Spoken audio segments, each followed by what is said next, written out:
હવે અહીંયા આવતા તો બધા હાલા કરે ભક્તોની. હા એ તો તમારે ભજન કરવું છે ભજનાનંદ. એક જ ભગત અહીં રહેતો પણ પગમાં કંઈક તકલીફ થઈ ગઈ ને હા હમણાં વળી વિયો ગયો છે અઠવાડિયા છે. તો આ ભગત ભેગાઈ જાય તમે. જો એક વખત હતો બી સેવા કરતો અહીંયા. પગમાં જૂનાગઢ મૂકી હા પછી અહીંયા આપણે મંત્રીની વાડી વાડ આવ્યા કે ત્યાં દિવસે આરામ કરવા. હા. તમારે હટાણું તો અંબાલાથી થાય ને બાપુ બધે. આ મેંદડા જાય હા તે મેંદાડ નજીક પડે. કોઈ અમદાવાદ છે. નજીક મેંદાડ અહીં પડે. હા મેંદડા અહીંથી અહીંથી ત્યાં દેવગઢ આવે ને ત્યારે તમારે આંબાડો આંબાડો આંબાડે અંબાળ. જરૂર પડે તો આંબાડા જાય ને વધારે કંઈ લેવું હોય ને તો મેંદડા જાય. તો મેંદાડ અહીં બીજો રસ્તો છે ને અહીંથી સીધા ના ના અહીંથી આવે રોડ જ રોડ આવી ગયા ને. અહીંથી આંબાડા જવું પડે ત્યાંથી રોડ આવી જાય. હા મેંદડા અહીંથી જાવ ને હા તે ડાબા હાથે બાબર તેરે થાવ બાબા ઠીક હા. પછી ત્યાંથી જાઓ તે હાટ પટલા આવે. બાપુ આપણું શુભ નામ શું બાપુ? રામ ભારતી. રામ ભારતી બાપુ. અચ્છા આપણે તો આપનું નામ મેં છે ને રમેશભાઈ રાવલ પાસેથી સાંભળ્યું. ઓલા સિંહના ગોવાળ કહેવાય ને રમેશભાઈ રાવલ દીવવાળા. દીવવાળા એ અહીંયા બહુ આવતા ને. આવતા પેલા હા પેલા આવતા. રામ ભારતી બાપુ ને આપ. હા હાજી હાજી. અને આપના વખાણ સાંભળ્યા બાપુ મેં જીતુભાઈ જબનપુત્રા સાહેબ છે ને હા એની પાસેથી બોલે કે બહુ ભજનાનંદી મહાપુરુષ છે, સત્પુરુષ છે તનમાં ભજન કરે છે. અને સતત રામ સ્મરણ કરતા હોય, ભગવાનનું સ્મરણ કરતા હોય.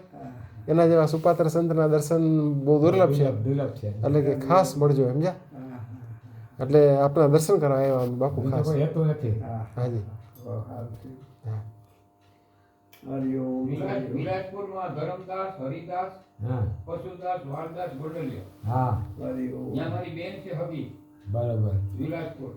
શિવાય નમઃ શિવાય નમઃ શિવાય. જુનાગઢ ભારતીય અખાડા છે એ બધી આપણે બધી જગ્યામાં હે જુનાગઢ ભારતીય આશ્રમ છે એ હા એ અમારા જ બધો પરિવાર છે. ઇન્દ્ર ભારતી. હરિયાનંદ ભારતીય ડિસેમ્બર ભારતીય તો બ્રહ્મદિન થઈ ગયા. હા સૂર્યપ્રકાશ ભારતીનો પરિવાર છે. હા બાપુ આજ કેટલા 33 વર્ષથી ગયા કેટલા બાપુ? 33 વર્ષ બહુ કહેવાય. ચોત્રીસમું વર્ષ હાલે હા. 34 વર્ષ. આ મારની સમાધિ થઈ ગઈ ને હા. એનો એટલો ટાઈમ થયો. અહીં લાઇટ કે કંઈ નહોતું. આ મકાન હતું કાચનું હા. જૂનું હતું.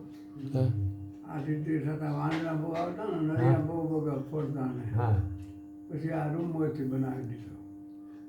ટૂણામાંથી નરિયા હતા એ ઓલો કર્યો જો નરિયાનગર વાંદરા તોડી હા. વાંદરા બહુ થઈ ગયા છે. હા આ રેવન્યુ વધે છે ને તમારે તો.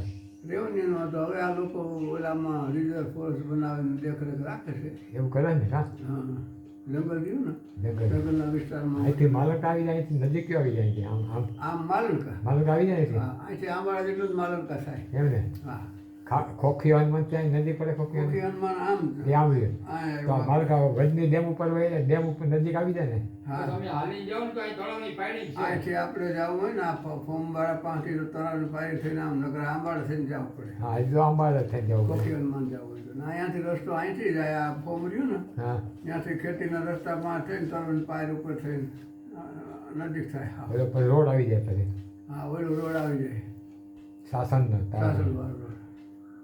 અને આ આજે આપણે ક્યાં? રોડ રોડ જવું હોય ને તો આજે જ અહીંથી ઉપલેટાના 2 જણા ગયા હતા. આંબાડાથી કંડલીપુર જવું. કંદરીપુર અંબાજી કંદરીપુર તો અમે ત્યાંથી જ આવ્યા. હા કંડલીપુર છે ને કંદરીપુરથી જ આવ્યા. ત્યાંથી આમ થોડોક જાવ તો ખોખી હનુમાનનું આ આવે. ખોખી હનુમાન ન્યાય મહાત્મા